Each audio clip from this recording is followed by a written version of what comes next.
Good afternoon, everyone, and welcome to our CPD session. To guide us to the discussion, our speaker holds multiple licenses, including fellow at the Institute of Financial Consultant, registered financial planner, and certified financial consultant for corporate finance and investments. He specializes in market analysis, real estate finance, and technical market analysis. Let us all welcome our speaker, Mr. King San Jose Santos.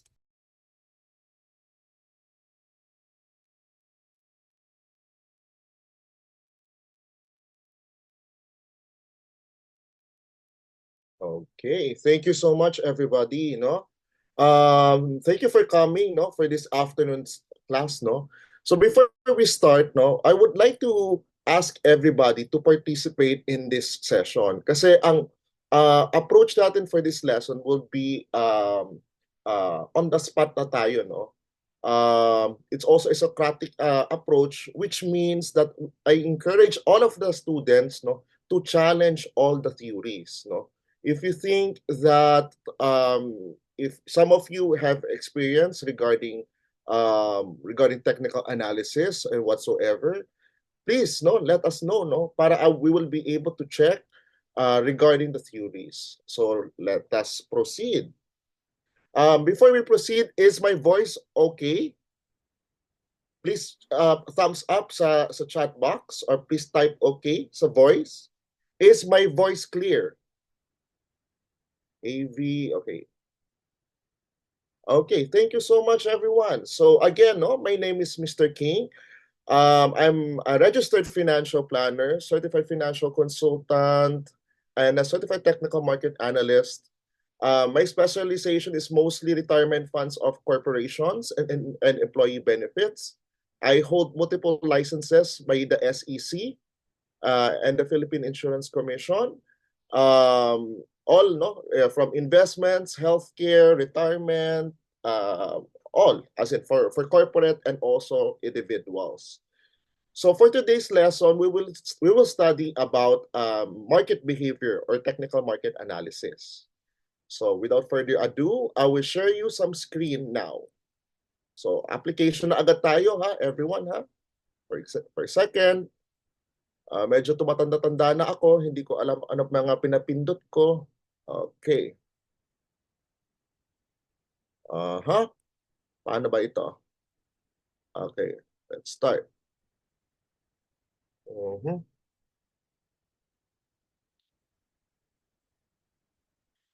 So let's start first in managing your expectations. No, this class is actually a basic or introductory course where you can learn the basics of technical analysis. So should you require a much more detailed theories, in regards to how it was actually derived, or paano nakuha yung mga certain theories, I suggest that you either enroll with CTA, or other advanced courses, kasi ang objective natin for today's session is just an introduction for you and a little bit of the application side.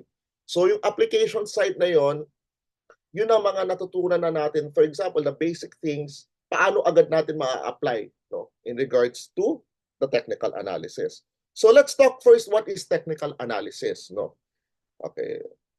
Okay. There are two branches of science that we have currently. First is, before we start, is the screen already projected? Ma'am, sirs? Wait lang, ha. Pasensya na po kayo. Ako'y nawawala. Okay. Is the chart already projected already? Okay. Okay, good, good. So, let's start first of the two branches of science. There are two branches of science in regards to investments, in the market. First will be the fundamentalist, which is under the meron tayong mga konting lesson yun sa CFC, sa Certified Financial Consultant, which is also I'm also part of. And also the technical analysis, which is part of the CTA. So the CTA actually focuses mostly of understanding the behavior of the market, the demand of the market, and also what will be the trend of the market. So, yun ang objective ng technical analysis. Okay? However, meron tayong however, no?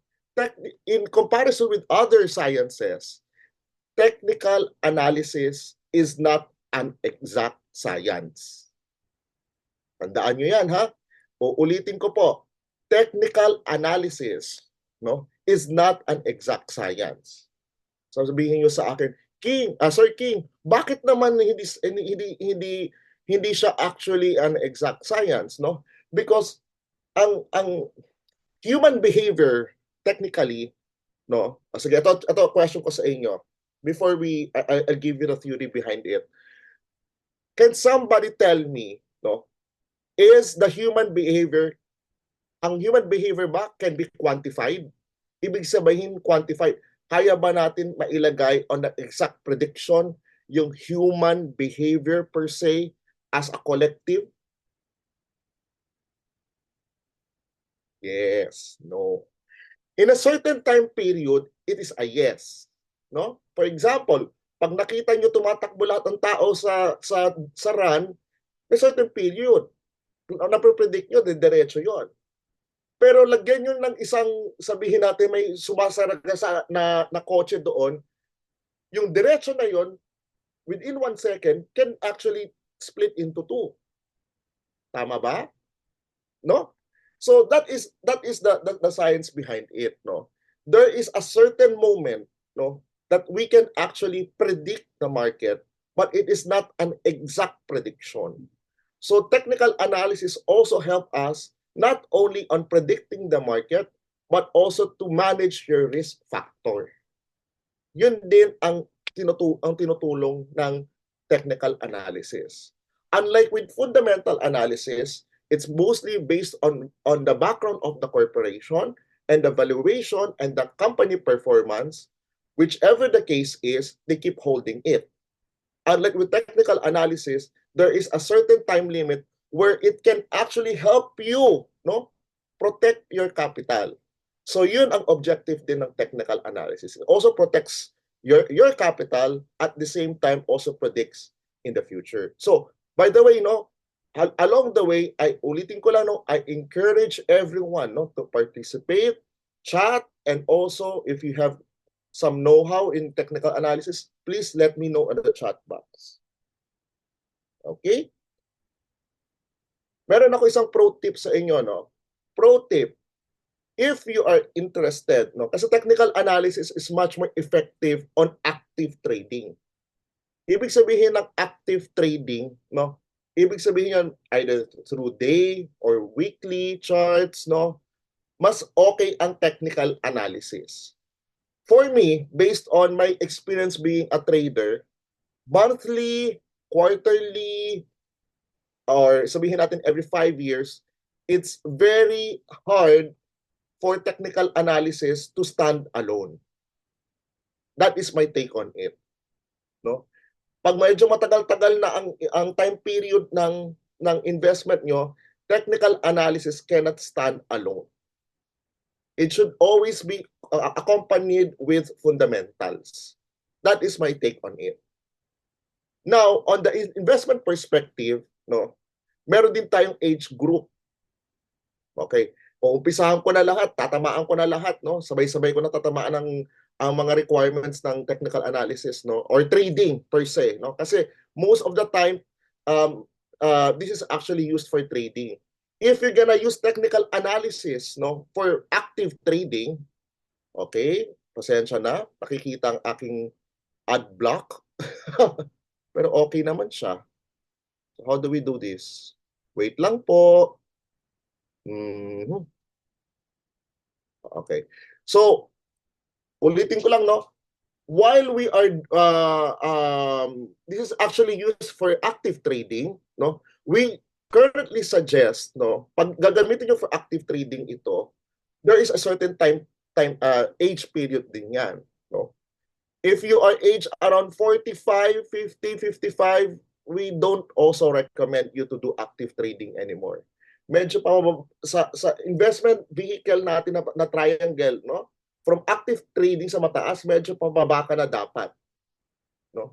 sasabihin mo sa akin, Sir King, bakit naman pagdating sa active trading, pinagbabawal nyo na ako? Pera ko naman to, ganon, di ba? In regards to investment, sasabahan ko na to ha, ng investment. In regards to investment, you also have to consider different factors, not only the rate of return ng inyong makukuha sa investment nyo. Okay?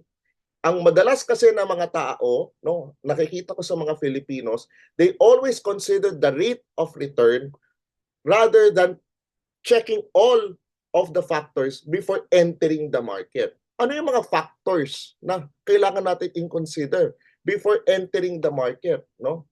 Number one will be your age. Pag tinamaan ka on active trading, no? Active trading is actually, you can earn 20%, 30% very quickly, but you can also lose 20% and 30% quickly. Plus minus yon. You get my point? The people who posted you on chat or on social media, they only show you the reality, the positive trades. But it is part of trading, no, yung ang magkaroon ka ng losses. Hindi nila pinopost yon. Hindi nila pinapakita yung negative side in regards to trading. And that is the reality in regards to active trading. And yun ang sinasagot ng technical analysis. For example, hanggang 5% ka lang losses diyan. It's because kailangan ko pa ng kapital para ma-recuperate ko ulit yung losses ko at mag-proceed ako doon. So yun ang sinasagot ng technical analysis. Uulitin ko ha, next factor ulit will be your age. Sabihin natin, hindi maganda ang trade mo pagdating ng 50 years old. Biglang sumemplang ang trade mo. Minsan nangyayari to, no, one whole year, negative 35%, 40% ka. Kailangan mo na ng pera for retirement. Saan mo kukunin yung pera na ngayon? Nakaipit ka sa market, kailangan mo pa i-recuperate yung losses mo. Bago ka mag-break even 50%, that's already 100%. Para mapunta ka na ng profit ka na. Those are the factors that you have to consider. Those are the things that you have to consider. The volatility when you are also trading. Okay? Do you have any questions? Okay. A perfect example for you, no, ng volatility of the market. Nag-change ng interest rate ang Bangko Sentral or sa central bank natin or other central banks in other countries. Now we are looking at the dollar index, no? Nag-change sila ng interest, all of the technicals would just change within 1 minute. Ganon kabilis yon. All of the science that we learn, wash out yon. Dahil may lumabas na news. Those are the things that we have to consider when you are applying this. Okay?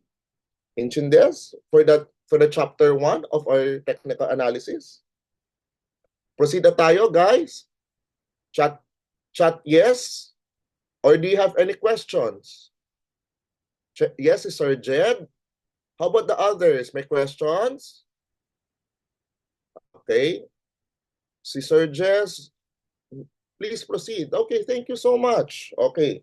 So let's proceed on, ato na tayo ngayon, no? Sa charts na tayo ngayon. Okay. Let's talk about the chart. Okay.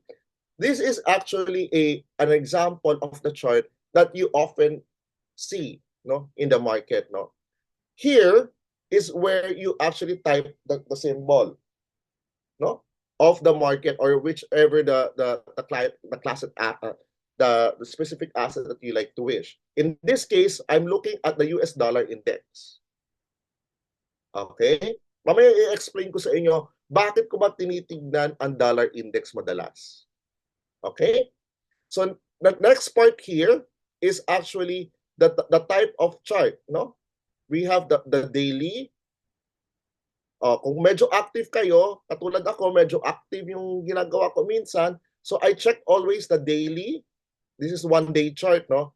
Ibig sabihin the daily chart, this is the presumption of itong per bar na ito, it actually reflects the 1-day price movement.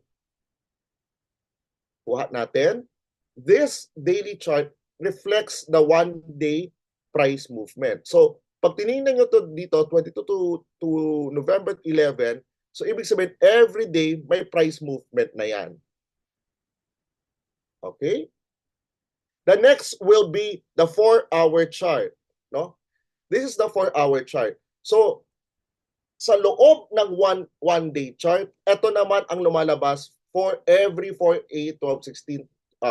Ilan ba candlesticks ng 24 hours? 24 hours divided by, pati ako nakakalimutan ko na. 24 divided by 4. Can someone compute it for me? 24 divided by 4.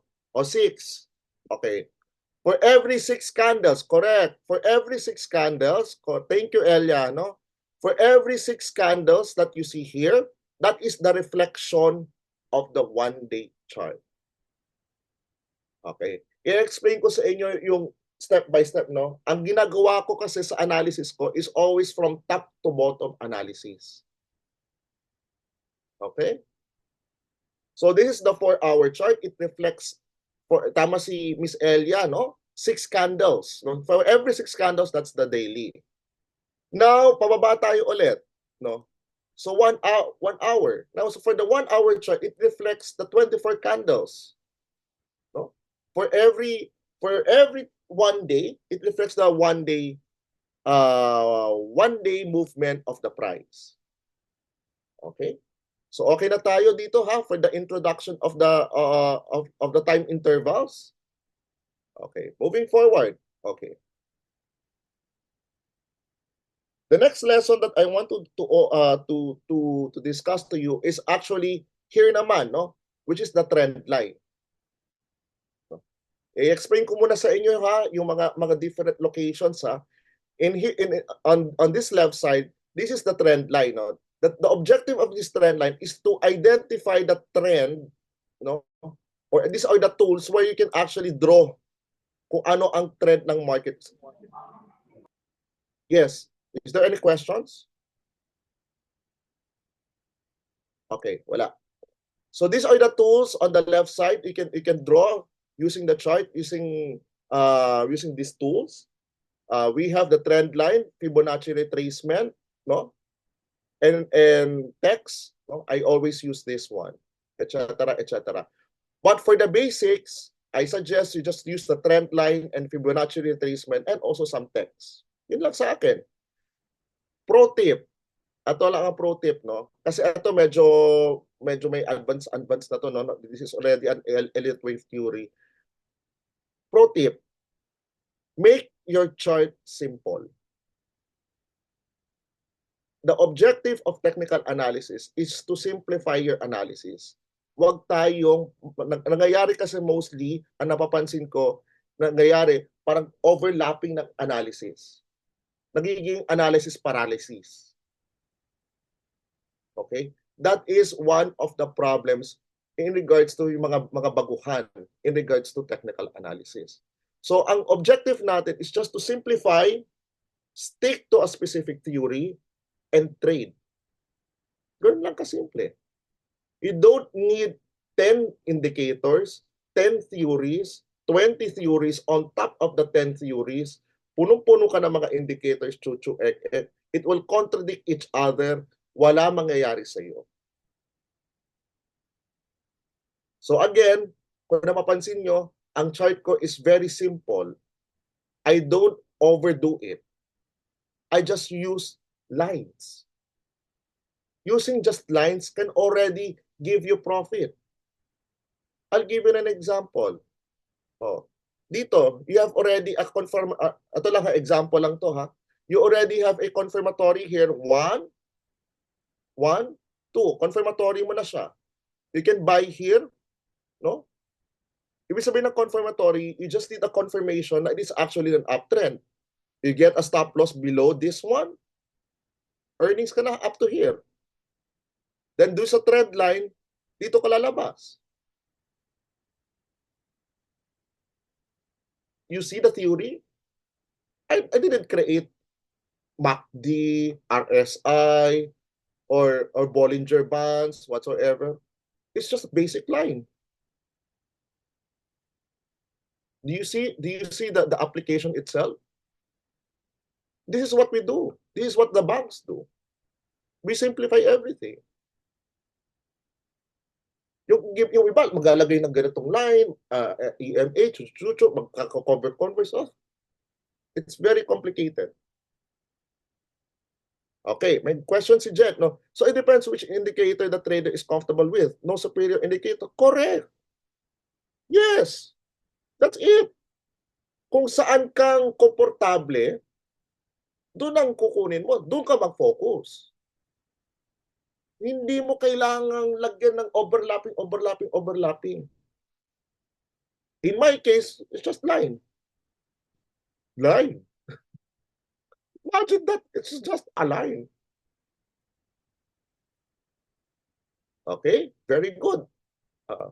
Any more questions? That's a very good, good observation, Jed. Any more other questions in the group chat? Wala na? Okay.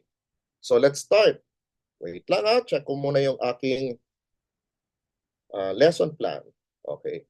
The next part is actually the types of bars, no. There are two types. Actually, medyo madami-dami ito, pero there are just two basic, no, the Japanese candlesticks and the OHCL, or open, high, close, low. Okay. But what I actually always do, mabilis na briefing lang ito, no. This is a Japanese candlestick, no.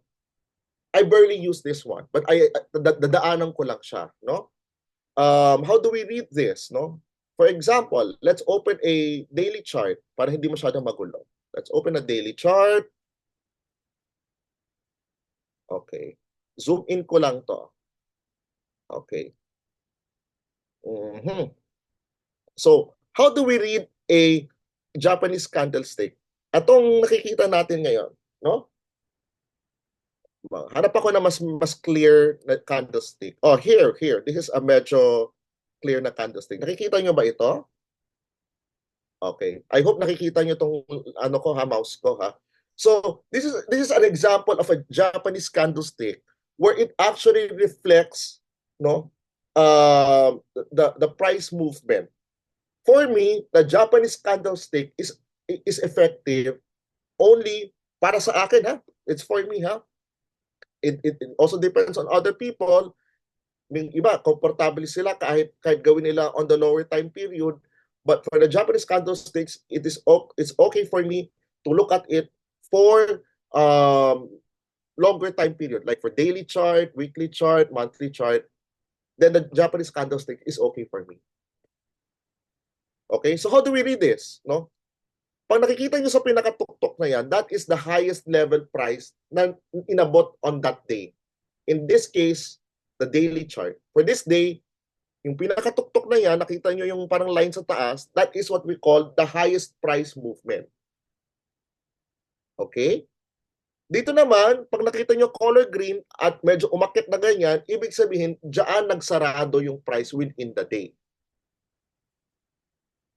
Very simple lang, no? Then, ito naman sa pinakababa, that will be the opening price. Ibig sabihin ng opening price, dyan nag-open yung presyo. Intindihan? And pagdating naman sa dulo, that's the lowest part. Lowest movement ng presyo within that specific day. Okay? Intindihan? Okay, any questions in regards to candlesticks opening price? Now on the selling part, no? Ganun din sa selling part, no? Ang selling part naman, it's like this. Opening nito pabaliktad, no? Pabaliktad naman siya. Sa taas ang highest, dito naman ang opening price kasi naka-red candlestick na siya. So kabaliktaran ng kabaliktaran nito. Dito kasi dito naman sa green, dito ang opening sa baba. Sa red, dito naman ang opening ng presyo. Then ang close price niya, ito. Saan nagsa-stop yung candlestick? Pero yung mga yung tip, no? Yung tip ng candlestick, that is the lowest price movement within the specific day. So kabaliktaran siya doon sa increasing bullish candle. Okay? Intindes? Okay. I would discuss to you later bakit importante malaman natin yung opening price, opening, closing and opening. Kasi it actually correlate within the specific theory later on in regards to trading.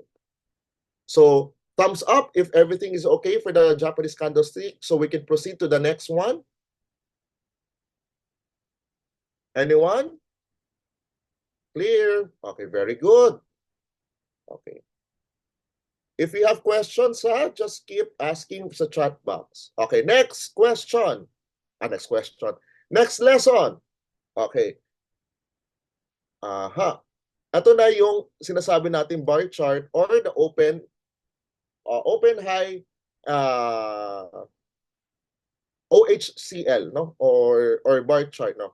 I prefer ito. I'll try to open a 1-minute chart. Makikita nyo bakit mas gusto ko siya. Mas gusto ko kasi itong type of chart na to kasi within the specific time period, hindi magulo sa mata ko. Hindi siya magulo sa mata. No? So how do we read this? It's very simple.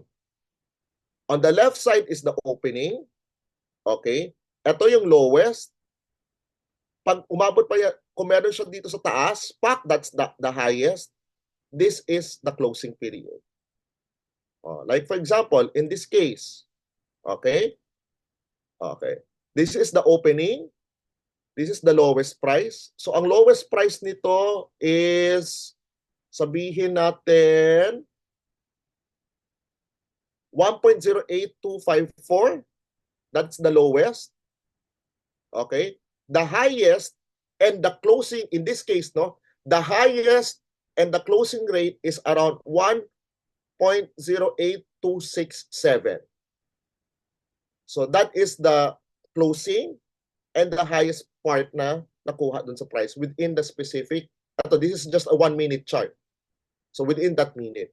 So for an active trader, for me, this type of chart is actually much more effective. Again, ulitin ko lang, katulad nga sinabi ni Jed kanina, no? Ulitin ko, it depends kung saan kayo komportable. What I am currently sharing is where I am comfortable. Okay? Sige, let's practice. Okay, let's practice. Sino ang gusto mag-practice ngayon? We have an active price today. Who would like to practice? Click me, type me sa chat box. Okay.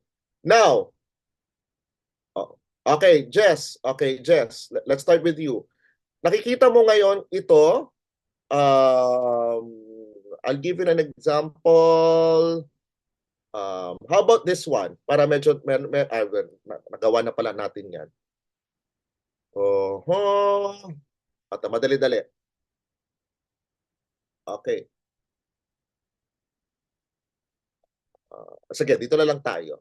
Can you help me describe this one? Okay, 108240. Ay, ito ha. May movement na agad siya, no? Wait lang, tanggalin ko lang po ito. 1082.240, 1.08.249, 1.08244, and yon. So can you describe to me the three things, no? What is the opening? Okay, yan. Very good. What is the opening? Okay, tama. Opening is higher.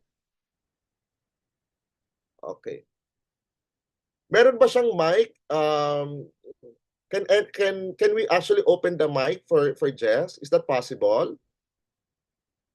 Para it's faster. Anyone? Hi, Miss Jess. You can unmute yourself. Jess, you can open your mic para we can actually participate faster. Let's start here. Yes, sir. Sir. Okay, go.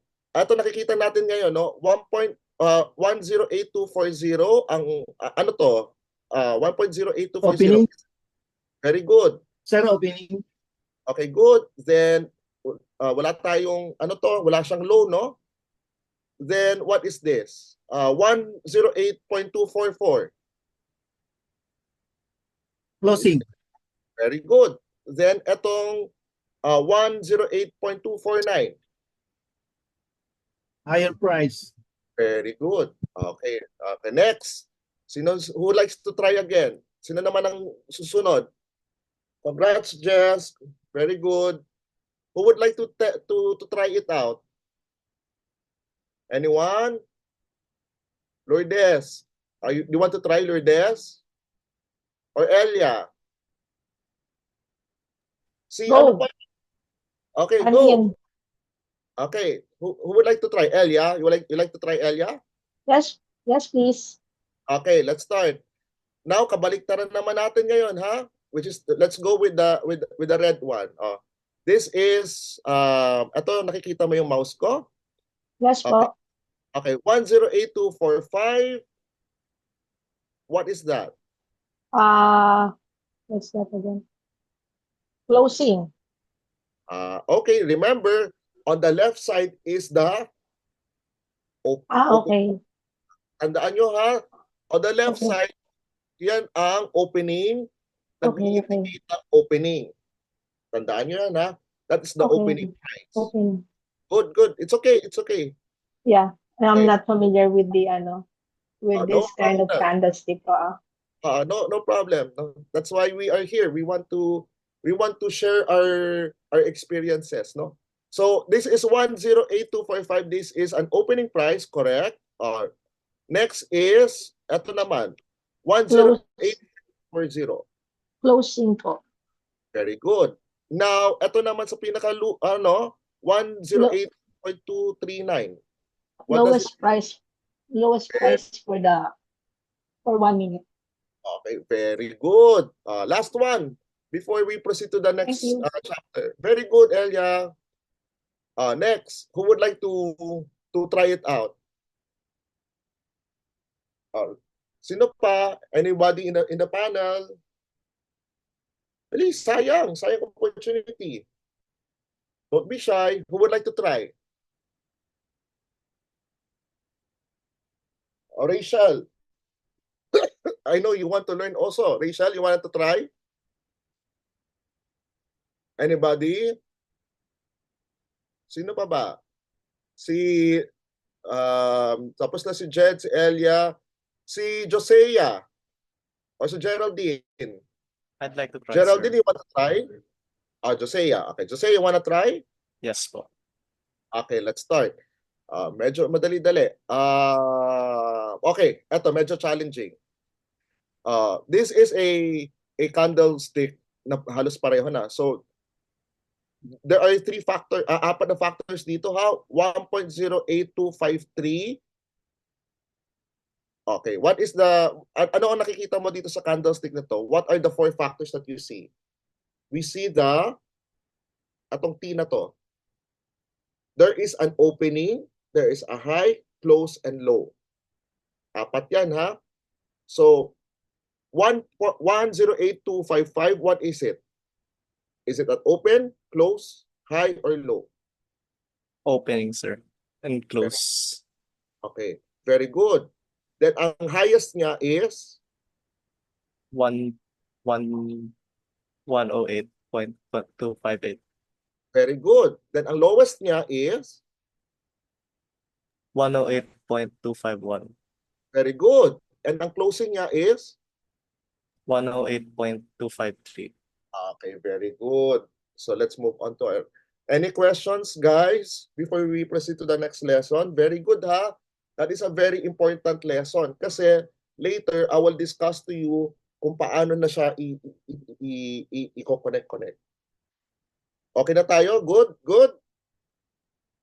Any more questions before we proceed? Okay, wala na. Very good, ha? I encourage everybody to participate. Okay. Okay, now, I will introduce to you the Sir, I'm first... sorry, hindi niyo yata Yes. nakita yung question ko. Sir, yan ba yung Doji? Doji. The Okay. last Okay. For me, Jed, there are some technicians who believe those type of patterns. No? The Doji, etc., etc. I'm the type of technician who just make it simple.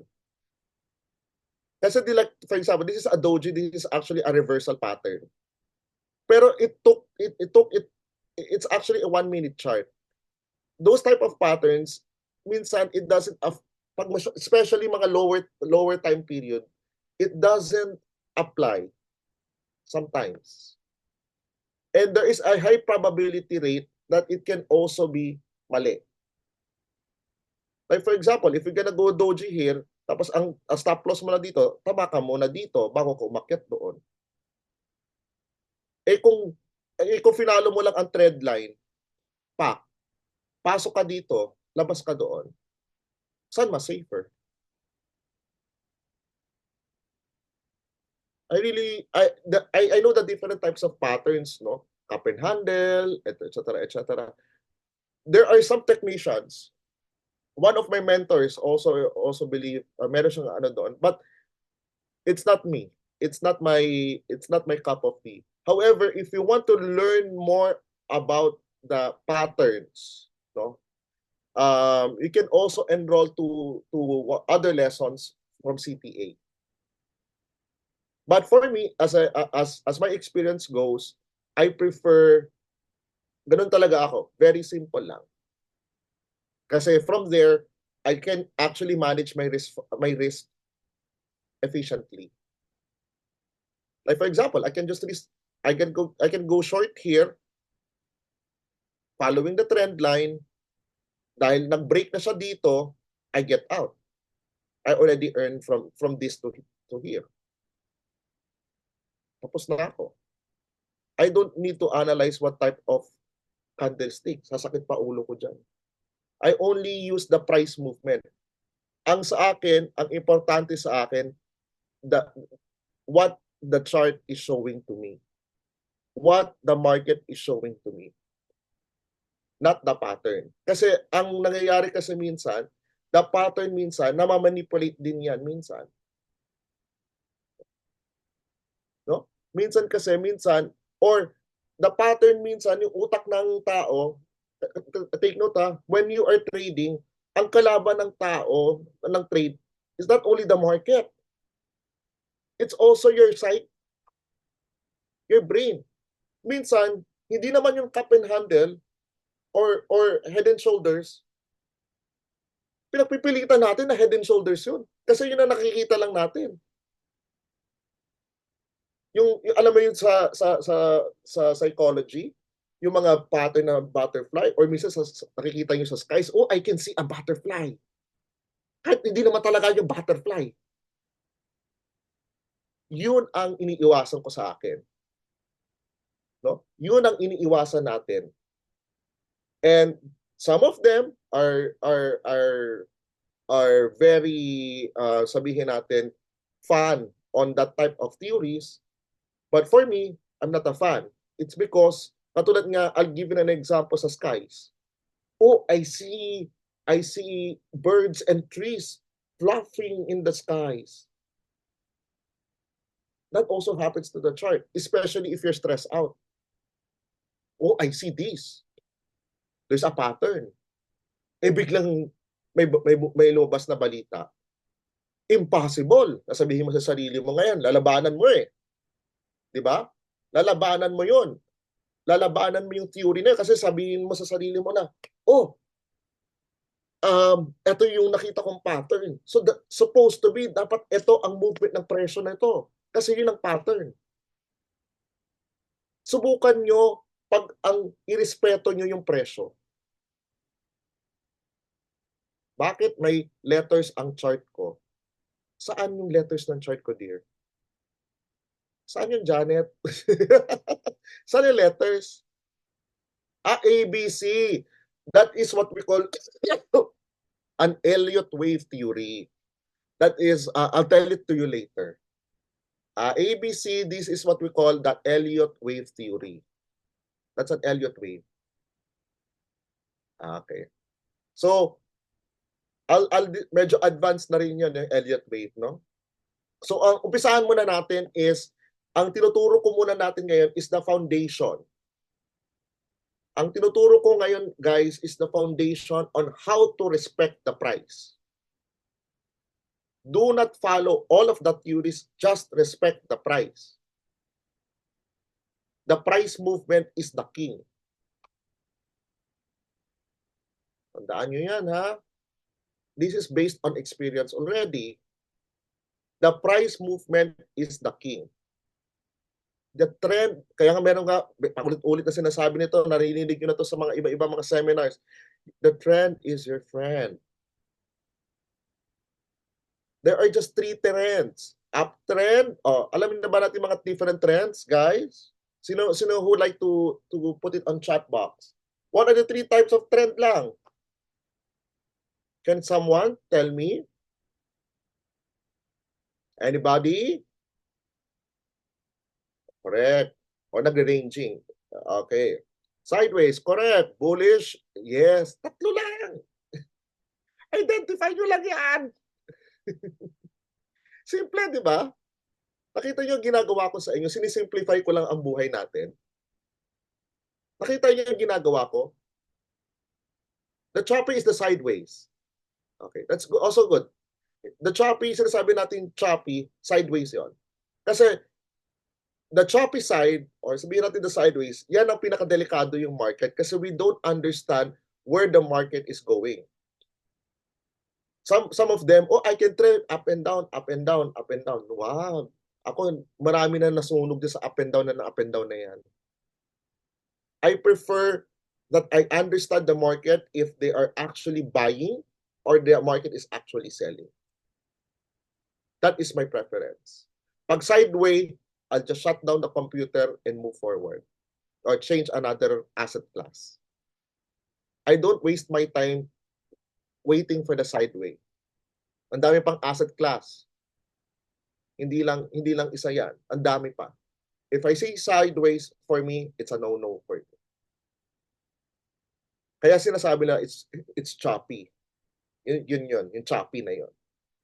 So, 3 lang i-identify nyo.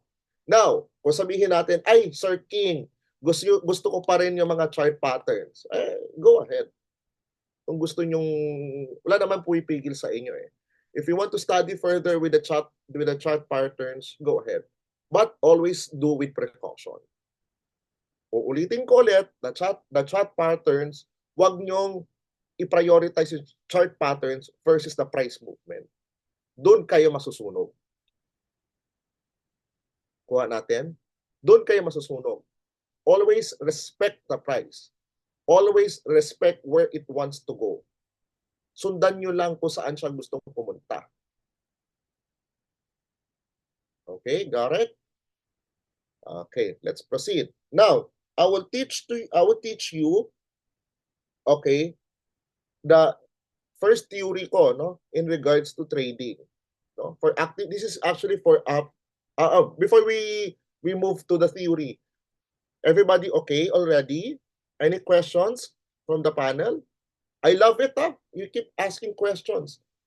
I encourage everybody to challenge the theories, to challenge anything. It's what we call a Socratic approach. Ibig sabihin Socratic approach, I want everybody to participate. Minsan baka mali din yung pananaw ko sa buhay. Okay? Pero kung na-experience ko na yung pinagdaanan ko yon, sasabihin ko talaga na-experience ko yan. Para hindi na kayo masunog. So, before we proceed, any questions? Okay na po? Click yes. Clear. Thank you, Janet. Okay.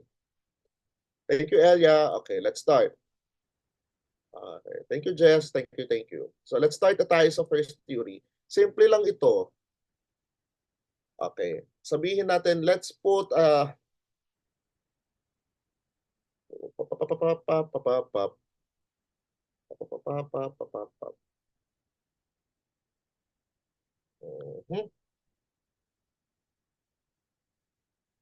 Okay. Pasensya na kayo ha. Mahirap talaga pag libre ang charting, no? Paano ba to? Okay. Ano ba tong nangyayari sa buhay natin? Ayan. Oh, there you go. Okay, let's take it out. Ano oras ba? Okay, 2:40. Uy, 2:45 na pala. Hindi pa tayo masyado nag-ano. Bibilisan ko na pala. 2:45 na pala. Na-excite tayo sa ating mga lessons. Okay, ito first theory natin for price movement. Okay? Nakikita natin dito, no? Naituro ko na sa inyo kanina yan, di ba? Yung daily high. Hindi ko matanggal lang to guys ha. Pasensya na kayo. Kasi this is actually a free charting. No? So nakikita natin, sabihin natin dito is daily high natin is 108289. Okay. This is what we call the market index or the dollar index. Okay. Ang ginagawa kong analysis just only for the price is to identify the number one correlated price for the specific index. So in this case, the US dollar index, what I do is I either buy, kung nakikita ko, no, it is actually an uptrend or there is a buying signal for me in regards to the dollar index, then I buy any type of asset class again, any asset class with the dollar. For example, in this case, I see a bullish uptrend, no? Currently, opening niya, ito yung sorry, ito yung pinaka lowest price niya, no? At 1.108279 based on my na experience ko before, ang movement nito is mostly ilang pips, no? So around mga 100 200 pips. And what time is it already? It's almost 3.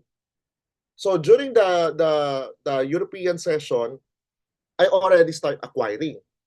Bakit kamo? It's already near, naalala niyo yung parts of the bar chart natin kanina? Malapit na siya sa ating lowest point, lowest price. So it actually triggers me to buy all of the prices against the specific currency. Ibig sabihin, I'll keep buying US dollar. So, ano yung sasabihin natin na what will be the against the US dollar? So, for example, sabihin natin, I'll buy against Euro USD. Sabihin lang natin, Euro USD is one of the biggest correlated asset class, no, with the US dollar index. So, ang gagawin ko ngayon, pasensya na guys hindi gumagana yung chart sa akin. Because of this signal sa akin, from 3 o'clock up to 4 p.m., 5 p.m., without further analysis, I will keep buying dollars. Bibili ng dolyares niyan.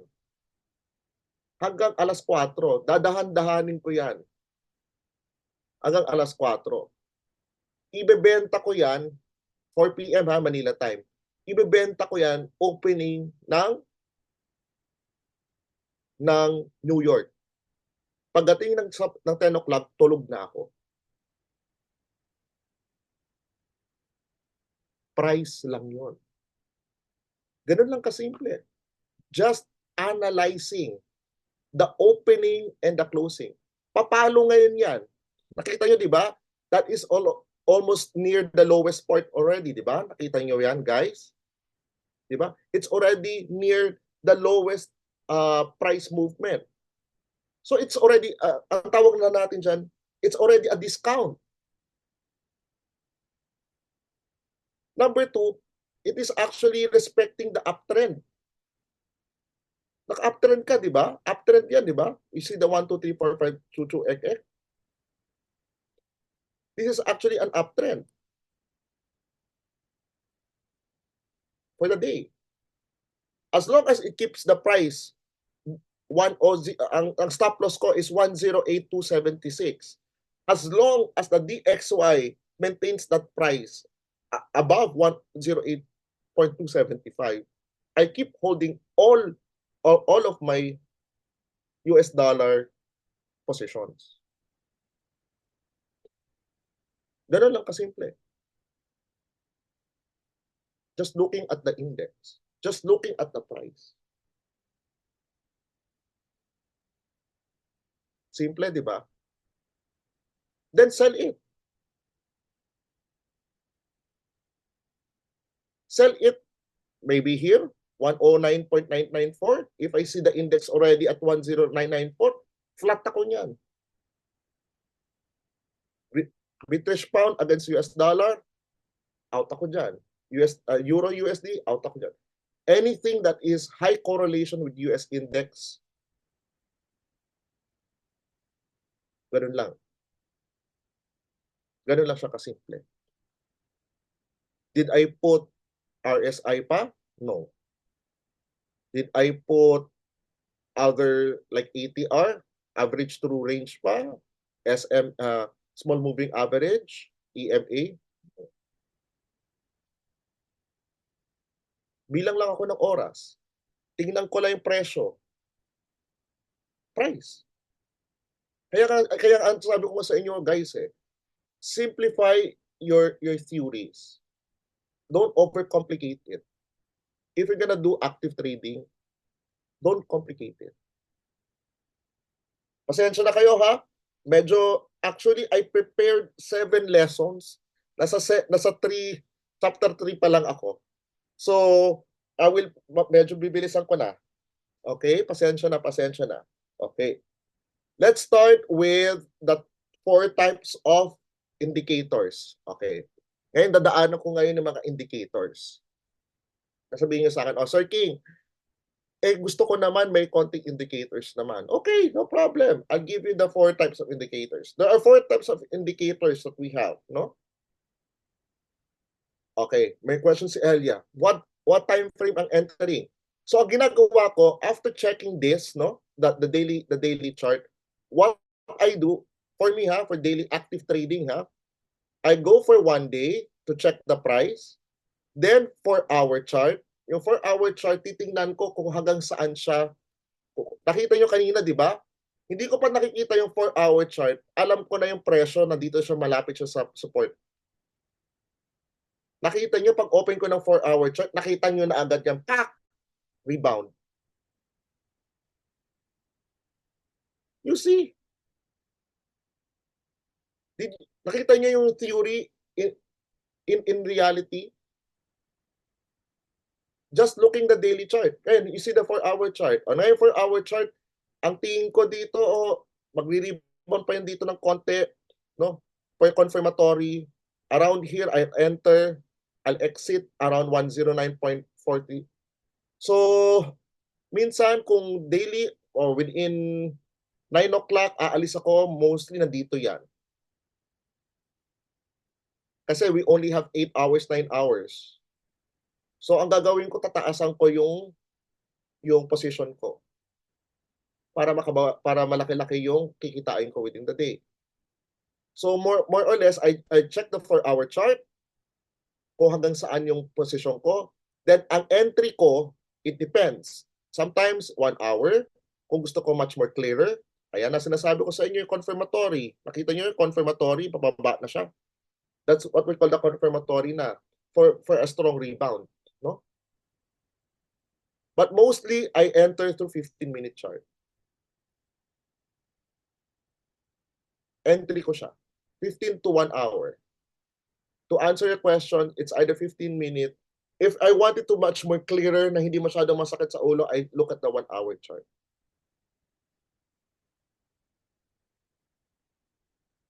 Nakatulong ba yun, Elia? Nakatulong? Any questions? Okay, very good. Okay, let's proceed na guys. Meron pa kayong questions regarding price movement? Scalping. Okay, scalping kasi is a skill of, it's what we call day trading. I'm a day trader, no? Kasi it offers opening ako ng hapon, minsan umaga opening, pagdating ng end of day closing. Scalping is the skill of looking at the one minute Ito scalping. Ito ang ayaw niyong gawin. Dahil ito ang dati kong trabaho. I was a prop trader before. There are two types of work. Yung airplane, ano tawag nun? Traffic controller. Ang second pinaka-stressful na tao is prop trader. This is the most stressful part. Guys, ang suggestion ko, wag niyo lang tignan yung profit tag. Tignan niyo din yung psychology impact sa utak natin. You need to protect your brain as well. Yan ang puhunan natin eh. Yung stress level natin, hindi natin pwedeng hindi puro earnings. Kailangan kumita tayo ng malaki. You also have to consider your stress level. The more active trading you are, the more mataas ang stress level niyan. Ang ginawa ko sa akin, well, that's for me. Dati, when I was starting, I was doing the day trading. Ngayon na medyo marami na akong ginagawang trabaho, nandun na ako sa investing. Long term na ako. Pero kung nag-uumpisa pa lang tayo, day trade. You can do day trade. Pero kung scalping, 90% sunog. It's a fact. 80 to 90% of people sunog yan. If you want to be the 10%, to challenge it, you want to be part of the 10%, go ahead. But the journey there, hindi ka lang within one day magaling ka na sa scalping. No. Been there, done that. It's not. I don't suggest it. Any more questions before we proceed? Guys, bibilisan ko na ha. Nako, may utang pa ako sa inyo. Wait lang. Nako, aabot pa kaya ako? Okay. 4 types of technical analysis. 4 types of indicators. Naganahan ako sa kaka-explain. Okay. Tingnan ko lang yung notes ko ha. Okay. Okay. The first is the the trend indicators, no? So the trend indicators helps us, no, identify the trend. Okay? So sabihin natin the SMA. There are 2 types na pwede ko lang i-discuss sa inyo, which is the basic. Kilala niyo naman ako, mahilig sa basic. Small moving average, no? A simple moving average, no? Ibig sabihin ng simple moving average, I hope that I can show it to you now, which is I cannot. Okay. The small moving average supposed to be, meron yan isang malaking line na ganyan, no? That will indicate that it is actually a moving average. The moving average calculates the average price of an asset. So, what is the keyword of an SMA? SMA or small moving average, ang keyword natin dyan is average price. Okay. Saan ko ginagamit ang SMA? Ang tanong niya sa akin. Sir King, saan nyo ginagamit ang SMA? SMA, I always use SMA to most of the time I use SMA for long term. Ay, hindi talaga pwede. Ayaan nyo. Ayusin ko to next time. For long term. Ibig sabihin ng long term, weekly, yan, ginagamit ko yan. Much more longer time period, daily, yan, mag-SMA ako. The other naman is the exponential moving average. No? I hope na maipakita ko sa inyo ito, pero I hope na makapag-drawing ako. Kung hindi siya makita, maito-drawing ko na lang siya. Okay. So, brush, parang ganun yan. Yan. Ganyan ang itsura ng moving average. There are two types of moving average, no, that we have.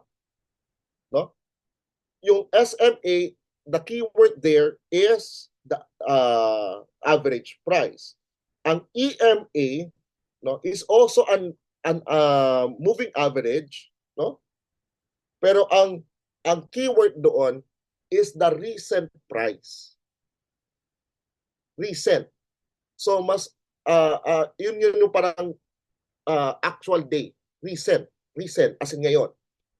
Yung moving average, yung end of day pa niya, mas smooth, mas mabagal, mas true ang kanyang data. However, mas maliliit na for an active trader like me, for example, kung magde-day trade ako, pag maging SMA ako, for me, that will be a merong plus minus na discrepancy sa akin yon. I need to have a much more faster moving average kasi yun ang nag-indicate sa akin in regards to the trend. No? Yung SMA, ginagamit ko siya to confirm the trend. Kung nakita ko yung SMA na kaganyan, ibig sabihin, kina-confirm na trend ko talaga ay pataas. Yun ang ginagawa ko sa kanya. Very simple. Anyway, it's 3 o'clock. I really apologized for it. I still have 5, 6, 7. So maybe we can discuss it further for our next class. Ma'am, I give you the floor again, please.